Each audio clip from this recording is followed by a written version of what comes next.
Hey, yo, welcome back to Hollow Knight Part 3.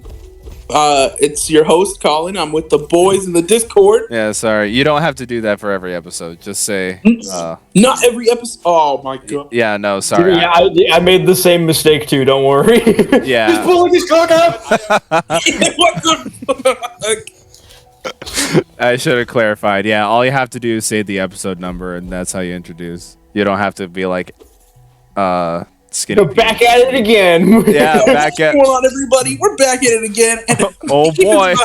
Well, you heard him. Yeah. Yeah, exactly. We're about to have our second grind fest. Oh, no. Oh, no. Now. I have seen a couple like playthroughs of games where the host leaves in all their grind sessions in, and I'm like, come on, bro, you could have just freaking done this off screen. What?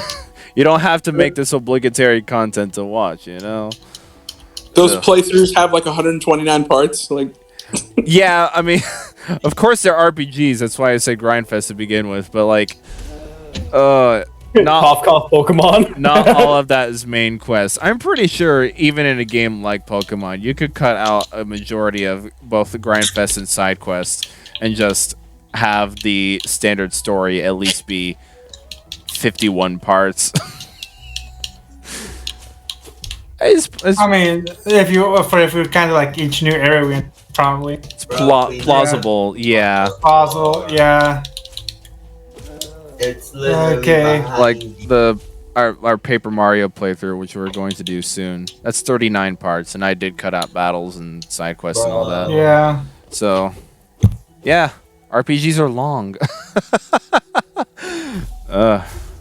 Paper Mario and the 1,000-Year Door, now only $37.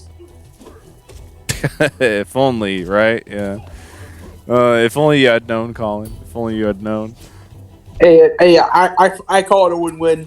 I profited, and you definitely fucking profited. Oh yeah, no, I definitely profited. Yeah, I still haven't played it. It's been like a full year. I'll get around to it. I don't even know what the oldest game that I have that has been sitting on my shelf the longest. It's probably something though. I don't know what, but it's something. It's actually a good question. Like, what's the game you've had the longest that you haven't played yet? I don't know. It would have to be something from my childhood at the very least. It's just Mario Kart for the Wii. No, of course I played that. Honestly, for me, it's probably actually Hollow Knight. This game would be so much fun if it had multiplayer built in.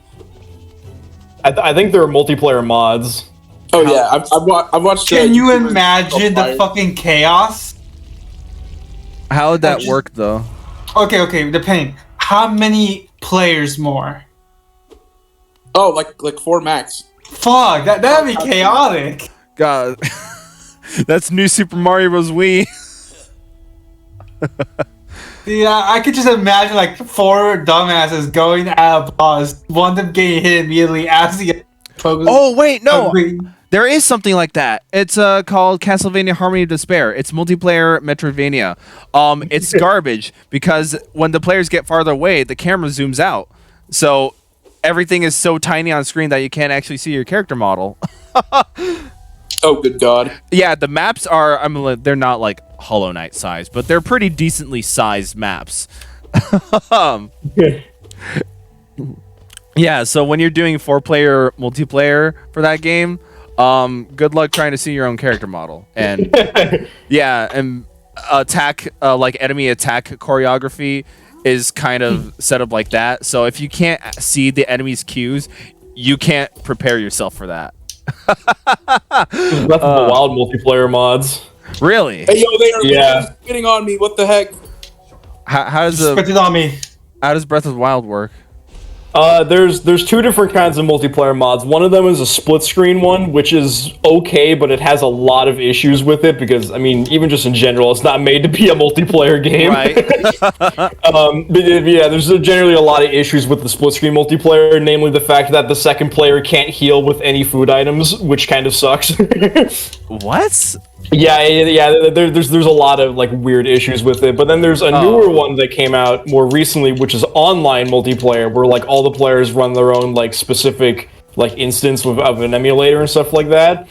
And like players can, and like everything works pretty well for like there's some quirks that still need to kind of get like buffed out a little bit, but like generally like the game works and you can finish it like from beginning to end with like all the characters and stuff. So and theoretically the online multiplayer can max out at 32 players. Okay, so the online multiplayer mod is essentially turning Breath of the Wild into a massive an MMO. Pretty much, yeah. Yeah. That's fun. Oh. Hey, yo, he's black. Hey, yo. Okay, so pretty much when you die, you lose all your cash. Then you have to go back and kill your own ghost to get it all back. Yeah, and your soul meter, it gets broken, so you can only have 2/3 of soul in your like really? little soul jar. Yeah, so when you die, it's literally broken up. Like the top of it is literally just broken off. I never noticed that. Oh wow. Next time if I die, I mean, Yeah. that never happened. But. 0 deaths. Not as hard as Dark Souls. Okay, but so and you can't. Can you not repair the thing without killing your own ghost? Yeah, you have to kill your shade to for it to fix itself. Really? And I think that concept is kind of interesting because the soul meter fills from the bottom up, and if the top of it's broken, it doesn't matter how many times you smack something, it'll just overflow and it will never get more full. So theoretically, it would be possible to never kill your ghost and ergo never repair your soul meter. What is it called? Soul gauge? Soul jar? Soul jar? Probably soul gauge. So could you theoretically never repair your soul gauge if you never kill your ghost? Yeah, I think there's a couple times where I go a really long stretch without killing my ghost. Wow. But you can just die again and lose all of your monies and then kill that ghost and it'll repair your soul meter. Okay. Soul gauge. Wow.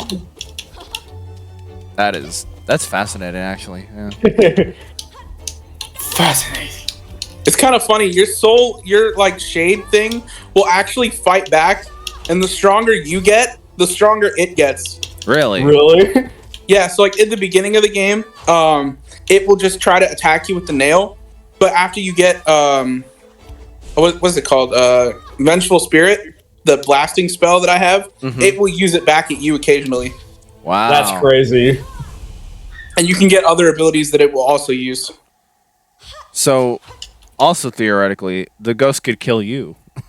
Yes, yeah. Wow. It's never I've never let it happen, but I honestly wonder what would happen if you did let it. Is it like the shade is also you, and it just wants to have ownership of the body? You spend the rest of the game watching a CPU play. Oh my good God! God, is that you? God! Please answer my calls. Oh nope, it's just. It's 3 gods. It's 3 hippies that turn into ghosts. So like, 3 hippies. is the lore of this place supposed to be like y'all are bugs underground or something? Yeah, so this entire place is underground. Uh-huh. Including Dirtmouth, which is the top of the map. Even though it looks like it's above ground, it's still all underground. Oh, okay. Yeah. Even like the sunny places are all underground. Like this is underground. That's not sunlight. We're now showcasing IGN gameplay here. Yeah. Jesus Christ. See, it makes everything better. I don't know why I just walked up to that guy and just let him hit you. Oh, because if you walk up to him, he doesn't actually end up hitting you until you hit him. Well, He like just sits there and watches out of the lake, and you can just stand there with him. Oh, maybe I wasn't noticing, but it looked like he had just attacked you without you doing anything. He's a little peaceful boyo. I'm just a douchebag that decided to hit him.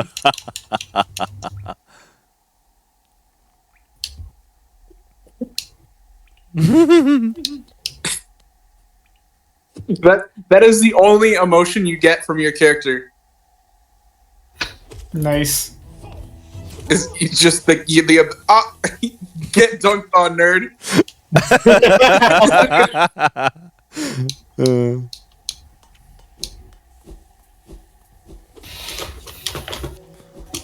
And we skipped because I got lost for 2 hours. I promise. I promise I got lost for 2 hours. Yeah, I do that just so we You can actually keep spend things 2 moving. hours. He's not exaggerating when he says 2 hours.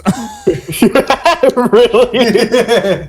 There were times where I got completely and totally lost in Green Path, and then I think in the mushroom biome I got lost quite a bit. Yeah, the fungus among us one. Fungus Among Us. Whatever that one was called, yeah. You got lost there. You got lost like a lot of places actually. So Some places are a lot easier to figure out than others, though. that's true. Yeah. Like Green Path looks exactly the same everywhere. That's fair. Yeah. I mean, they all look the same. I don't want to say you people, but like, Some aesthetics are definitely better than others in how they're dealt with the map design. So, yeah, for Green Path here, everything just is kind of the same mossy texture. But for that mining area we were in last part, I believe, everything looked unique there. Like, the rock structures were clearly different for every room you were in.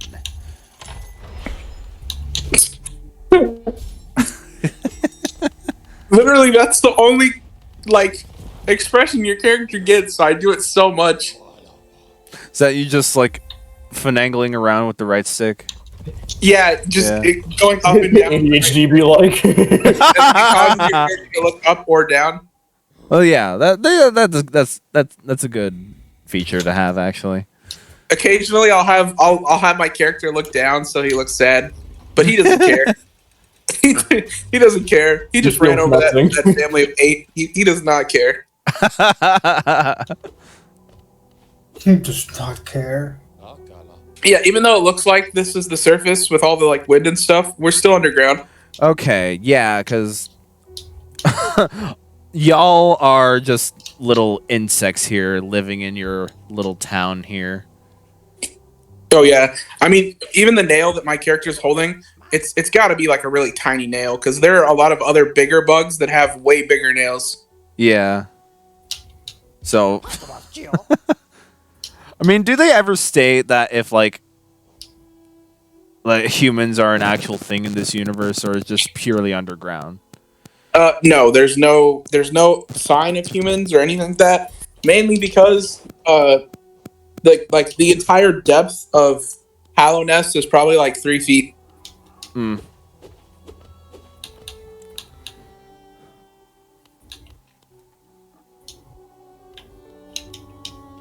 But I think it said that the world is a wasteland outside of here. But it could just be a very small section of wasteland, and these bugs are just like, dude, the entire world is a wasteland. That would make sense. I mean, yeah, because these guys are like super small, so even just like a little patch of like anything would be like the entire world to them. Yeah, that's true.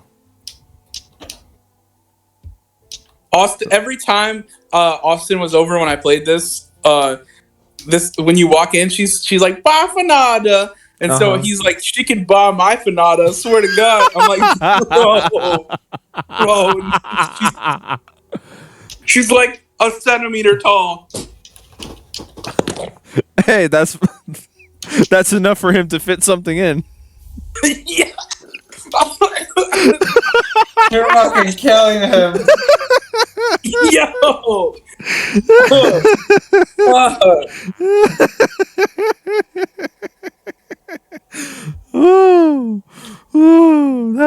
Oh my good God. Oh, that was good.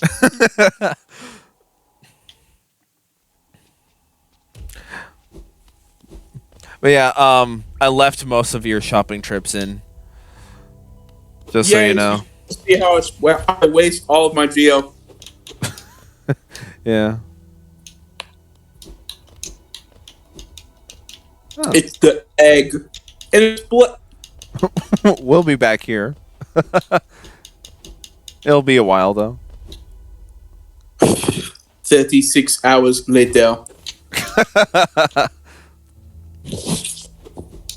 Yeah.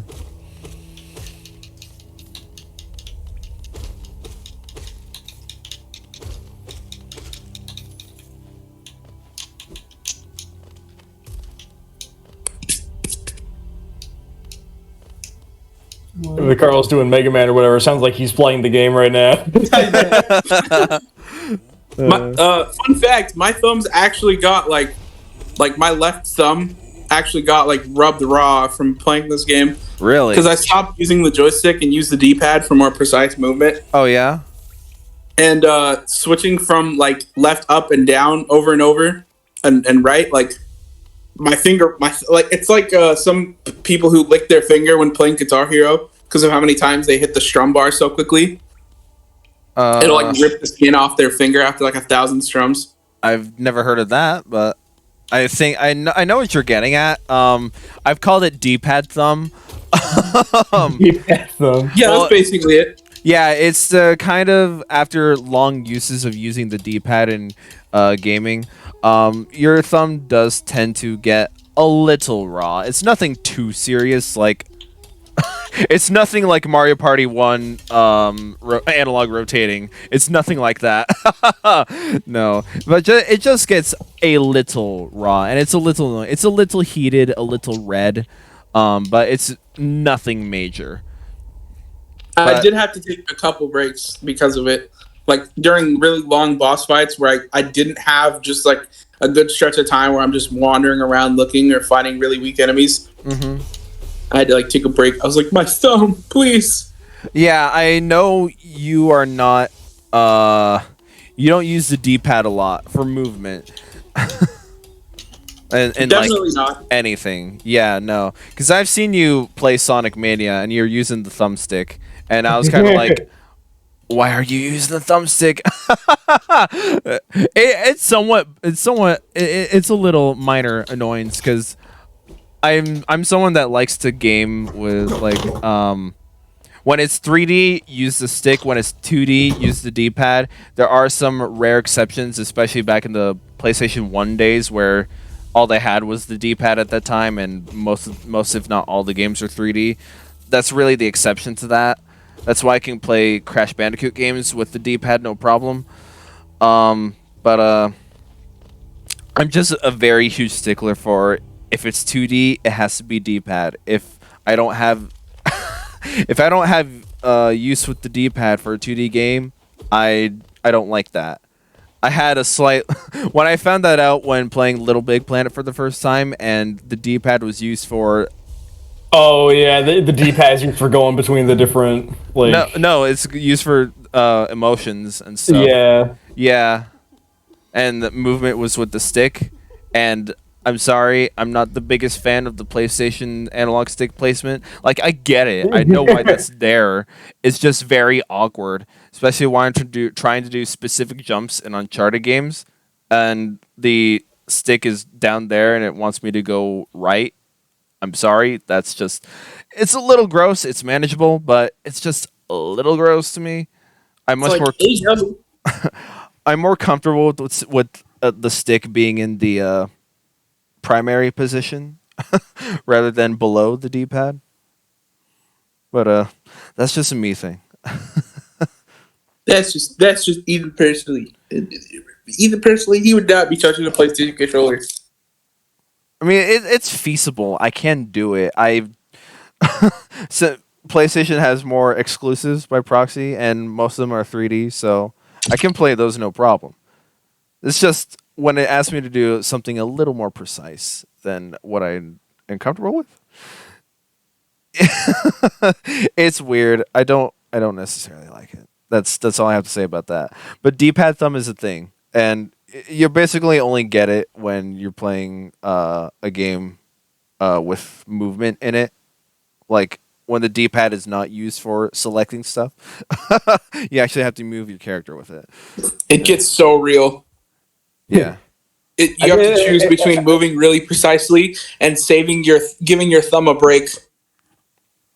I don't think I've ever really felt that from what I can remember, but I mean, I play Dragon Ball Fighters, which I use with D-pad. So your thumb is like, bro, it's been 3 hours. Come on, bro, please. I don't